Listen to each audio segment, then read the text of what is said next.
Maligayang araw po ng mga puso sa inyong lahat at narito na ang lagay ng ating panahon ngayong araw ng Miyerkules, Valentine's Day, February 14, 2024. At sa ating latest satellite images, makikita natin ang patuloy pa ring epekto ng Northeast Monsoon o yung hanging amihan, partikular na sa bahagi ng Luzon na magdadala ng maulap na kalangitan na may mahihinang pag-ulan, partikular na sa Cordillera or sa bahagi ng Cagayan Valley Region at gayon din sa may Aurora at ilang bahagi ng Quezon. Ang shear line ay maaari pa rin magdala ng maulap na kalangitan na may mga pag-ulan, partikular na sa Bicol Region, ilang bahagi ng Mimaropa, gayon din sa ilang bahagi ng Samar Provinces. At sa iba pang bahagi ng ating bansa, generally fair weather pa rin tayo.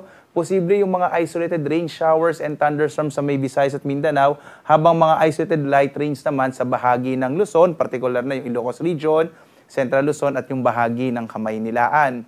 Sa kasalukuyan din, wala pa rin tayong inaasahang bagyo na maaring mabuo sa loob o labas man ng Philippine Area of Responsibility. Ngayong buwan nga ng Pebrero, hanggang isang bagyo or po pwedeng walang mabuong bagyo sa loob ng Philippine Area of Responsibility.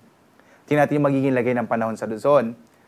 Dito sa Luzon, inaasahan pa rin natin ang posibilidad na may hinang pag-ulan, partikular na sa Cagayan Valley Region, sa may bahagi ng Aurora at itong hilagang bahagi ng Quezon. Epekto pa rin yan ng Northeast Monsoon o hanging amihan. Samantala, inaasahan natin ang maulap na kalangitan na may malaking tsansa ng mga pag-ulan sa may bahagi naman ng Southern Quezon, Bicol Region, ilang bahagi ng Mimaropa, lalong-lalo na sa may Oriental Mindoro, Marinduque at Romblon. Epekto pa rin yan ng shear line o yung banggaan ng mainit at malamig na hangin. Sa nalabing bahagi naman ng Luzon, sa may Cordillera, kasama din yung Kamaynilaan, Central Luzon at Calabarzon, inaasahan naman natin ang mga isolated o pulupulong mga mahihinang pag-ulan. Ito yung mga ambon na maaari nating maranasan, epekto rin ng hanging amihan. Medyo malamig pa rin yung mga gabi natin. Agwat nga ng temperature natin sa Lawag na sa 20 to 31 degrees Celsius. Sa Tuguegarao, 21 to 29 degrees Celsius. Sa Baguio naman, 13 to 23 degrees Celsius. Sa Kamaynilaan, 23 to 32 degrees Celsius hanggang 29 degrees Celsius sa Tagaytay at hanggang 28 degrees Celsius sa bahagi ng Legazpi. Narito naman ang magiging lagay ng panahon sa Palawan, Visayas at Mindanao. Sa Palawan, inaasahan pa rin natin ang posibilidad ng mga isolated rain showers and thunderstorms, habang malaki yung tsansa ng mga pag-ulan sa may bahagi ng Northern and Eastern Samar, epekto rin ito ng easterlies. Sa nalabing bahagi naman ng Visayas, inaasahan natin yung mga isolated o pulupulong mga pag-ulan, pagkidlat, pagkulog. Yung agwat ng temperatura natin sa Calayan Islands, 25 to 31 degrees Celsius.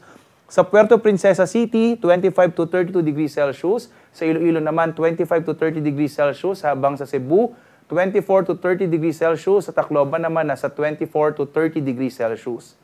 Malaking bahagi naman ng Mindanao ay makararanas din ng generally fair weather, pero posible pa rin yung mga isolated rain showers and thunderstorms. Lalong-lalo na dito sa may silangang bahagi ng Mindanao, itong Davao at Caraga region, posible pa rin yung mga isolated rain showers and thunderstorms.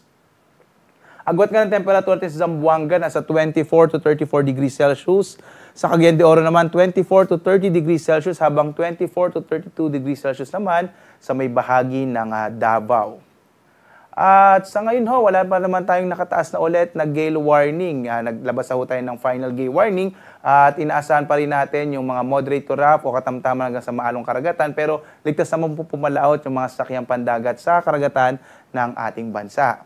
At narito naman natin inaasahang panahon sa mga susunod na araw. Dito sa Kamaynilaan, sa Baguio City at Legazpi City, inaasahan natin na medyo hihina yung hanging amihan sa mga susunod na araw, kaya posible sa Kamaynilaan yung mga isolated rain showers and thunderstorms. Mga isolated light rains naman na mararanasan sa Baguio City, epekto ng amihan, so medyo malamig pa rin dito sa ating summer capital. Habang sa Legazpi City bukas ay may epekto pa rin ng shear line, kaya maulap pa rin yung kalangitan na may tsansa ng mga pag-ulan. Yung agwat ng temperatura in the next 3 days sa Metro Manila ay mula 22 to 32 degrees Celsius. Sa Baguio City naman, nasa 14 to 24 degrees Celsius, habang sa Legazpi City, 23 to 30 degrees Celsius. Dito naman sa Visayas, inaasahan natin yung mga isolated rain showers and thunderstorms. Magkakaroon pa rin ng epekto ang easterlies naman sa may bahagi ng Tacloban City. Nasa 24 to 29 degrees Celsius na magiging agwat ng temperatura. Bukas sa Tacloban, sa Metro Cebu, in the next 3 days, nasa 24 to 30 degrees Celsius. Sa Iloilo City naman, nasa 24 to 30 degrees Celsius Tacloban. In the next 3 days, 23 to 30 degrees Celsius. Dito naman tayo sa Mindanao, makikita natin may tsansa ng mga pag-ulan pagdating ng araw ng Biyernes sa Metro Davao at sa Cagayan de Oro City. Epekto ito ng easterlies. Habang sa Zamboanga naman, the next 3 days, generally fair weather pa rin tayo. Pero posible yung mga pulupulong pag-ulan o isolated rain showers and thunderstorms na kung minsan maring magdulot ng mga biglaang pagbaha o pagguho ng lupa. Sa Metro Davao, ang ating pong temperature in the next 3 days ay 23 to 33 degrees Celsius. Sa Cagayan de Oro City naman, nasa 24 to 31 degrees Celsius, habang sa Buanga City ay mula 23 to 34 degrees Celsius. Ang araw natin sisikat, ganap na 6:21 na umaga at lulubog, eksaktong alas 6 ng gabi. At sundan pa rin tayo sa iba't ibang mga social media platforms sa X, Facebook at YouTube, at para sa mas komprehensibo at mas marami pang impormasyon sa lagay ng ating klima at panahon, maaari tayong bumisita sa ating website pag-asa.dost.gov.ph. At live po na nag-update mula dito sa Pag-asa Weather Forecasting Center. Ako naman si Obet Badrina. Maghanda tayo lagi para sa ligtas na Pilipinas. Happy Valentine's Day po sa inyong lahat.